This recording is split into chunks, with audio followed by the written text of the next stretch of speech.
रुद्र के बेहोश होते ही ताम्रपत्र उसके हाथ से छूटकर दूर जा गिरा। हवेली में फिर से शांति छा गई। बाहर अंधेरा गहरा हो चला। रुद्र वहीं जमीन पर पड़ा रहा।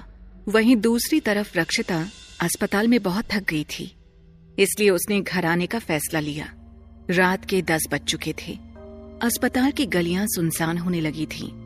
रक्षिता जैसे तैसे थकी हुई घर पहुंची। उसने जल्दी से अपनी चाबी घुमाकर दरवाजा खोला और अंदर चली गई। उसके चेहरे पर चिंता साफ दिखाई दे रही थी। उसने अपना बैग सोफे पर फेंका और लंबी सांस ली। कमरे में अंधेरा था। सिर्फ चांद की हल्की रोशनी खिड़की से अंदर आ रही थी। चारों तरफ सन्नाटा छाया हुआ था। सिर्फ घड़ी की टिक टिक की आवाज उस सन्नाटे को चीरती हुई सुनाई दे रही थी। रक्षिता ने खुद से पूछा, वो ठीक तो हो जाएगा ना? ये सोचते हुए रक्षिता सोफे पर बैठ गई। धीरे धीरे आंखें भारी होने लगी और वो सो गई। अचानक रक्षिता ने खुद को एक बेड पर पाया, जहां चारों ओर फूल बिखरे पड़े थे और मीठी खुशबू हवा में फैली हुई थी। वो बेड पर लेटी और सामने किसी को देखा। कौन है वहां? रक्षिता इतना कहकर मुड़ी और उसने यक्ष को पहचान लिया। यक्ष प्यार से रक्षिता से बोला, रक्षिता तुम कितनी सुंदर हो। यक्ष की आंखों में प्यार दिख रहा था। यक्ष को देखकर रक्षिता जैसे ही बोलने वाली थी, तभी यक्ष ने कहा, तुम्हें आकाश से दूर रहना चाहिए, वो तुम्हारे लिए खतरनाक है। रक्षिता हैरान होकर बोली, क्या? लेकिन क्यों? यक्ष उसे जवाब देने ही वाला था कि अचानक फोन की घंटी बजी। रक्षिता की आंखें खुल गईं। वो जल्दी से उठी और अपने फोन की ओर भागी। हेलो, रक्षिता ने घबराई हुई आवाज में कहा। क्या आप मिस रक्षिता हैं? मैं सिटी हॉस्पिटल से बोल रहा हूँ। फोन पर आवाज आई। हाँ, मैं रक्षिता बोल रही हूँ। क्या हुआ है? रक्षिता घबराई हुई आवाज में बोली। मैम, आपको जल्दी से हॉस्पिटल आना होगा। उधर से आवाज आई। रक्षिता ने फोन रख दिया और जल्दी से अपना कोट उठाया। वो जल्दी से कार की ओर भागी। उसके दिमाग में बहुत सारे सवाल घूम रहे थे। रक्षिता के हाथ स्टीयरिंग व्हील पर कस गए। उसे अभी भी वो सपना याद था जिसमें यक्ष ने उसे आकाश से दूर रहने के लिए कहा था। उसके कानों में बस वही गूंज रहा था, आकाश वो नहीं है जो वो दिखता है, वो तुम्हारे लिए एक खतरा है रक्षिता। उसने तेजी से कार चलाई। रात को शहर अब धीमी रफ्तार से चल रहा था, पर रक्षिता को हर तरफ धुंधली रोशनी के सिवा कुछ नहीं दिखाई दे रहा था। उसकी आंखों में आंसू थे। उसे बस जल्द से जल्द हॉस्पिटल पहुंचना था। रक्षिता ने कार हॉस्पिटल के बाहर रोकी और तेजी से हॉस्पिटल के अंदर भागी। उसने अपना पर्स भी कार में ही छोड़ दिया था। उसके पैर मानो अपने आप उसे आकाश के कमरे की तरफ ले जा रहे थे। अस्पताल की चमकदार रोशनी, सफेद दीवारें और एंटीसेप्टिक की गंध से उसे चक्कर आ रहा था, लेकिन वो बिना रुके भागती रही। वो जल्दी से आकाश के कमरे की तरफ भागी। उसने दरवाजा खोला और अंदर गई, लेकिन कमरा खाली था। बेड पर चादरें बिखरी हुई थी, जैसे कोई जल्दी में उठा हो। रक्षिता का दिल तेजी से धड़कने लगा। उसके मन में एक अजीब तरीके का डर था। आकाश, आकाश कहाँ हो तुम? रक्षिता ने आवाज लगाई, लेकिन उसकी आवाज कमरे में गूंजी, पर जवाब में सिर्फ खामोशी ही मिली। उसने पूरे कमरे की तलाशी ली, हर कोने की जांच की। बाथरूम खाली था, अलमारी के दरवाजे खुले हुए थे और उसके कपड़ों का एक सेट गायब था।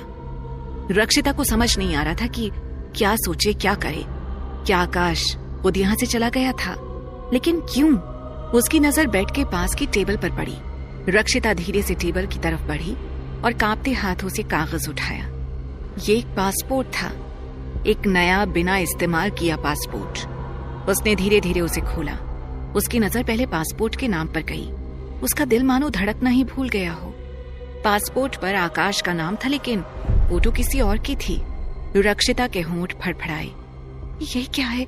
उसकी आवाज में बस एक फुसफुसाहट थी। उसने पासपोर्ट को पूरा खोला। उसके हाथ अब बेकाबू होकर कांप रहे थे। नाम आकाश ही था, लेकिन बाकी सब कुछ अलग था।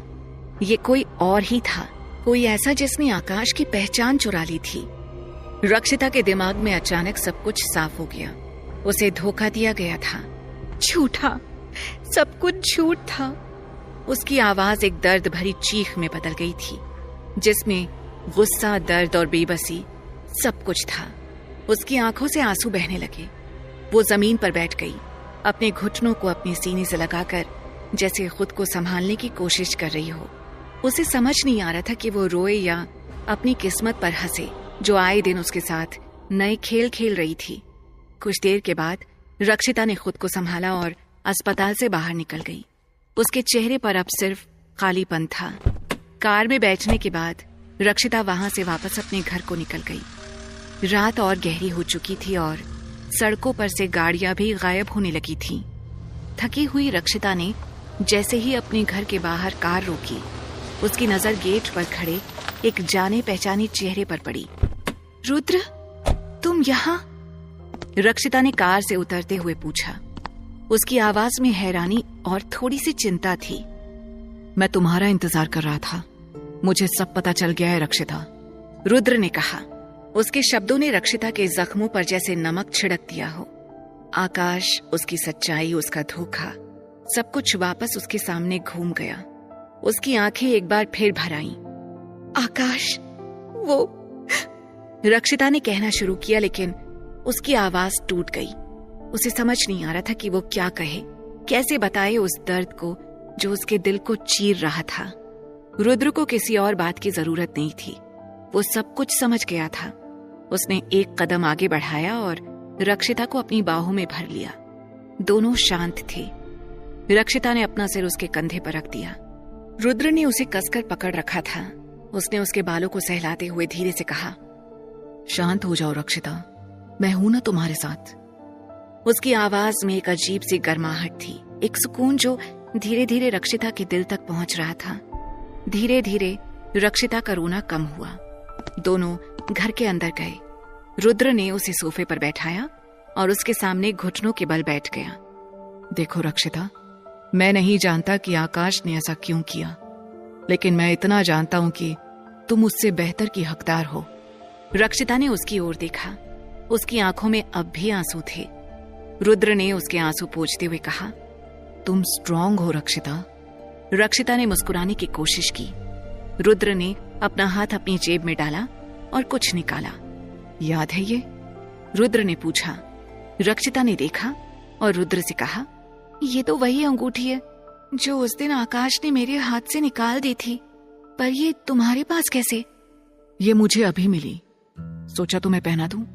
रुद्र ने धीरे से उसका हाथ पकड़ा और अंगूठी उसकी उंगली में पहना दी। रक्षिता ने अपनी आंखें बंद कर ली। ना जाने क्यों, पर रक्षिता को रुद्र के साथ एक अलग ही सुकून मिल रहा था। उसने अपनी आंखें खोली और रुद्र को देखा। रक्षिता ने कहना शुरू किया, रुद्र, तुम। लेकिन रुद्र ने उसके होठों पर अपनी उंगली रख दी और उसने कहा, कुछ मत कहो। वो दोनों एक दूसरे की बाहों में खो गए। रात गहरी होती जा रही थी, लेकिन रक्षिता के मन में एक सवाल अभी भी घूम रहा था। वो धीरे से रुद्र से अलग हुई और उसकी नजर अंगूठी पर गई।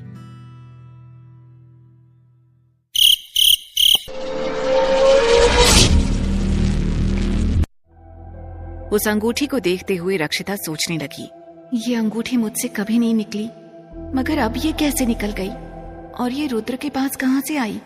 मुझे तो कुछ समझ नहीं आ रहा है। आकाश भी इस तरह अचानक मुझे छोड़कर चला गया। अगर उसे छोड़कर जाना ही था तो मेरे साथ वो नाटक क्यों कर रहा था? रक्षिता को सोचता देख रुद्र ने कहा, रक्षिता, मैं जानता हूँ आकाश ने जो किया उस पर तुम्हें अभी भी यकीन नहीं हो रहा होगा, लेकिन ये सच है, वो तुम्हें धोखा देकर भाग गया है। रुद्र की आवाज में चिंता और प्यार झलक रहा था। उसने आगे कहा, पर मैं तुमसे वादा करता हूँ, मैं तुम्हारे हर दर्द को भुला दूंगा। अब रोना बंद करो। रुद्र, रक्षिता ने धीरे से कहा। उसकी आवाज अभी भी थोड़ी भारी थी। मुझे समझ नहीं आ रहा है कि मैं क्या करूं। रक्षिता की बात सुनकर अगले ही पल रुद्र ने हिम्मत जुटाते हुए रक्षिता का हाथ थाम लिया और उसके पास आकर बोला, रक्षिता, तुम मुझसे शादी कर लो। ये सुनकर रक्षिता चौंक गई। उसने झटके से अपना हाथ पीछे खींच लिया, मानो कोई गर्म लोहे से छू गया हो। ये आप क्या कह रहे हो? नहीं रुद्र, ये मुमकिन नहीं है। मैं अभी किसी और रिश्ते के लिए तैयार नहीं हूँ। आकाश ने मुझे इतना बड़ा धोखा दिया है, मैं अब किसी पर भरोसा नहीं कर सकती।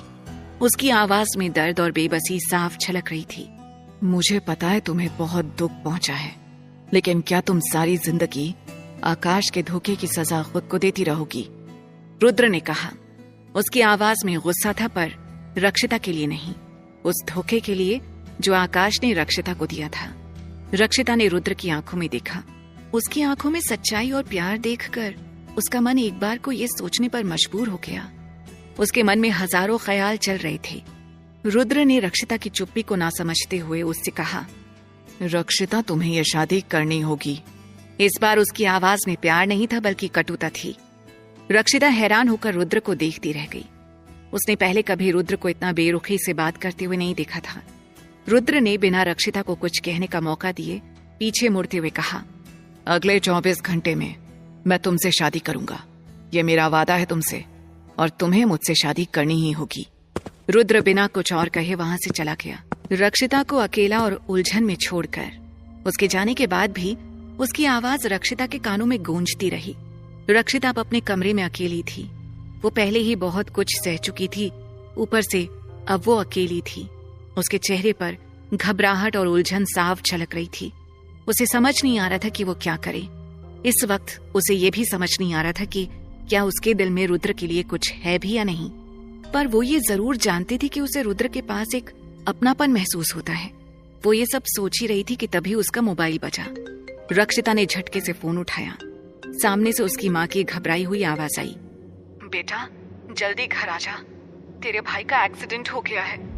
माँ की आवाज सुनकर रक्षिता के हाथ से फोन छूट गया, मानो किसी ने उसके हाथों से उसकी दुनिया छीन ली हो। उसके पैरों तले जमीन खिसक गई। उसका भाई उसका इकलौता सहारा था। वो तेजी से हॉस्पिटल की तरफ भागी। हॉस्पिटल पहुंचते पहुंचते रक्षिता का दम घुटने लगा था। जैसे ही वो हॉस्पिटल आई, इमरजेंसी वार्ड के बाहर उसे अपनी माँ दिखी, जो एक बेंच पर बैठी रो रही थी। उनके आंसू रुकने का नाम नहीं ले रहे थे। रक्षिता दौड़ती हुई अपनी माँ के पास गई और घबराई हुई आवाज में बोली, माँ, अब वो कैसा है? क्या हुआ उसे? उसकी आवाज डर से कांप रही थी। अक्षरा जी ने रोते हुए बताया, बेटा एक ट्रक ने तुम्हारे भाई को टक्कर मार दी। डॉक्टर कह रहे हैं बहुत चोटें आई हैं, ऑपरेशन करना पड़ेगा। माँ की हर बात रक्षिता के दिल पर चोट कर रही थी। उसका दिल धक धक करने लगा। उसे अपनी धड़कन अपने कानों में सुनाई दे रही थी। वो अपने भाई से बेहद प्यार करती थी।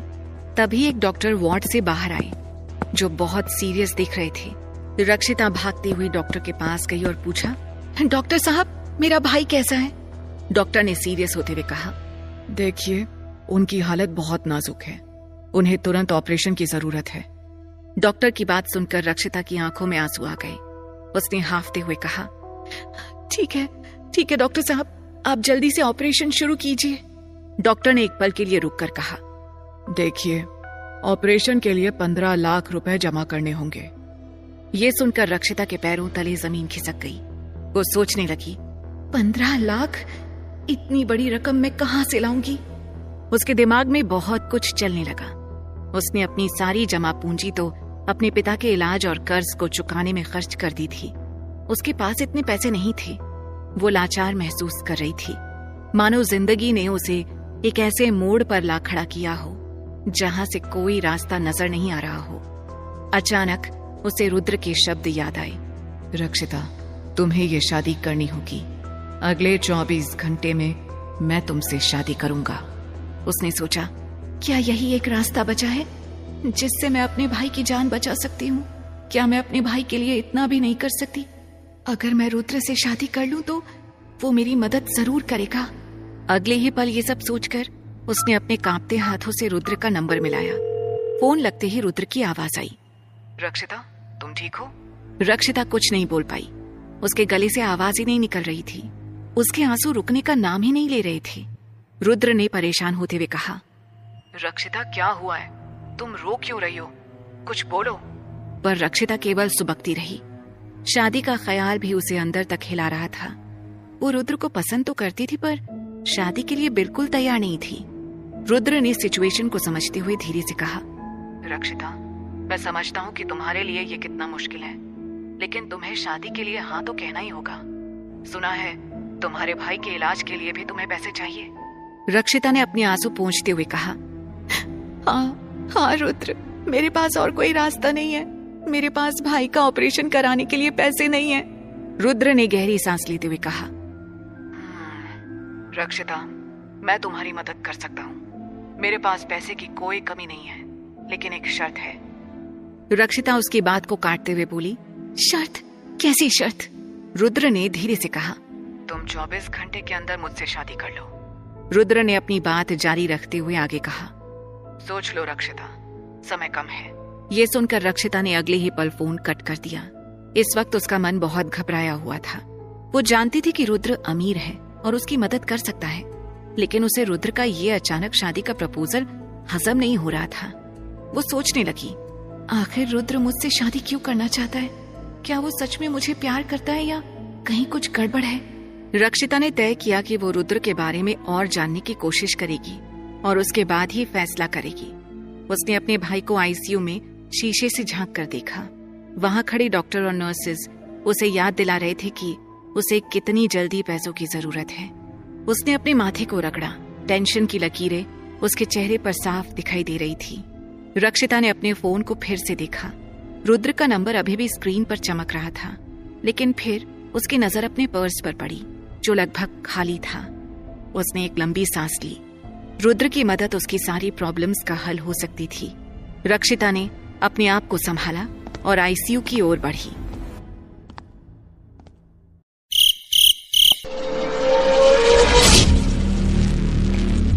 रुद्र के बेहोश होते ही ताम्रपत्र उसके हाथ से छूटकर दूर जा गिरा।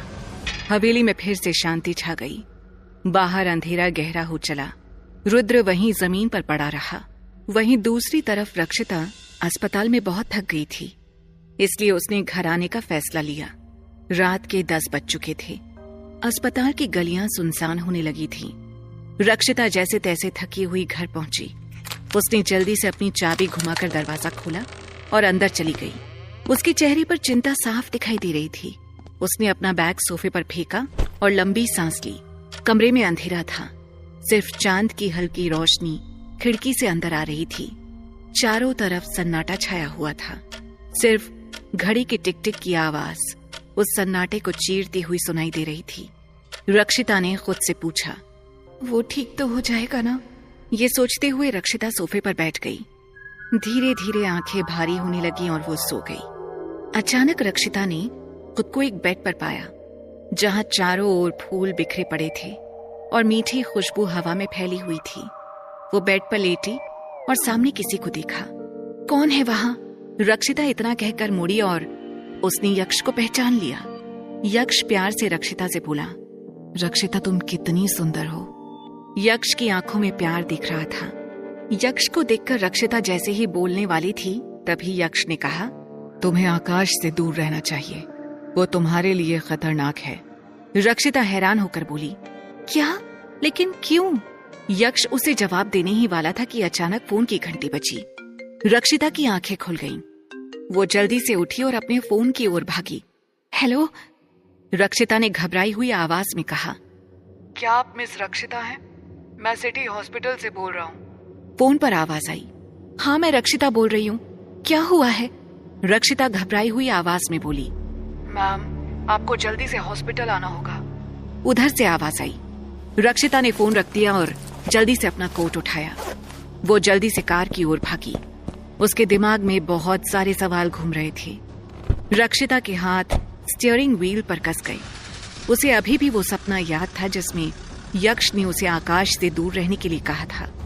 उसके कानों में बस वही गूंज रहा था, आकाश वो नहीं है जो वो दिखता है, वो तुम्हारे लिए एक खतरा है रक्षिता। उसने तेजी से कार चलाई। रात को शहर अब धीमी रफ्तार से चल रहा था, पर रक्षिता को हर तरफ धुंधली रोशनी के सिवा कुछ नहीं दिखाई दे रहा था। उसकी आंखों में आंसू थे। उसे बस जल्द से जल्द हॉस्पिटल पहुंचना था। रक्षिता ने कार हॉस्पिटल के बाहर रोकी और तेजी से हॉस्पिटल के अंदर भागी। उसने अपना पर्स भी कार में ही छोड़ दिया था। उसके पैर मानो अपने आप उसे आकाश के कमरे की तरफ ले जा रहे थे। अस्पताल की चमकदार रोशनी, सफेद दीवारें और एंटीसेप्टिक की गंध से उसे चक्कर आ रहा था, लेकिन वो बिना रुके भागती रही। वो जल्दी से आकाश के कमरे की तरफ भागी। उसने दरवाजा खोला और अंदर गई, लेकिन कमरा खाली था। बेड पर चादरें बिखरी हुई थी, जैसे कोई जल्दी में उठा हो। रक्षिता का दिल तेजी से धड़कने लगा। उसके मन में एक अजीब तरीके का डर था। आकाश, आकाश कहाँ हो तुम? रक्षिता ने आवाज लगाई, लेकिन उसकी आवाज कमरे में गूंजी, पर जवाब में सिर्फ खामोशी ही मिली। उसने पूरे कमरे की तलाशी ली, हर कोने की जांच की। बाथरूम खाली था, अलमारी के दरवाजे खुले हुए थे और उसके कपड़ों का एक सेट गायब था। रक्षिता को समझ नहीं आ रहा था कि क्या सोचे, क्या करे। क्या आकाश खुद यहाँ से चला गया था? लेकिन क्यों? उसकी नजर बेड के पास की टेबल पर पड़ी। रक्षिता धीरे से टेबल की तरफ बढ़ी और कांपते हाथों से कागज उठाया। ये एक पासपोर्ट था, एक नया बिना इस्तेमाल किया पासपोर्ट। उसने धीरे धीरे उसे खोला। उसकी नजर पहले पासपोर्ट के नाम पर गई। उसका दिल मानो धड़कना ही भूल गया हो। पासपोर्ट पर आकाश का नाम था, लेकिन फोटो किसी और की थी। रक्षिता के होंठ फड़फड़ाए। ये क्या है? उसकी आवाज में बस एक फुसफुसाहट थी। उसने पासपोर्ट को पूरा खोला। उसके हाथ अब बेकाबू होकर कांप रहे थे। नाम आकाश ही था, लेकिन बाकी सब कुछ अलग था। ये कोई और ही था, कोई ऐसा जिसने आकाश की पहचान चुरा ली थी। रक्षिता के दिमाग में अचानक सब कुछ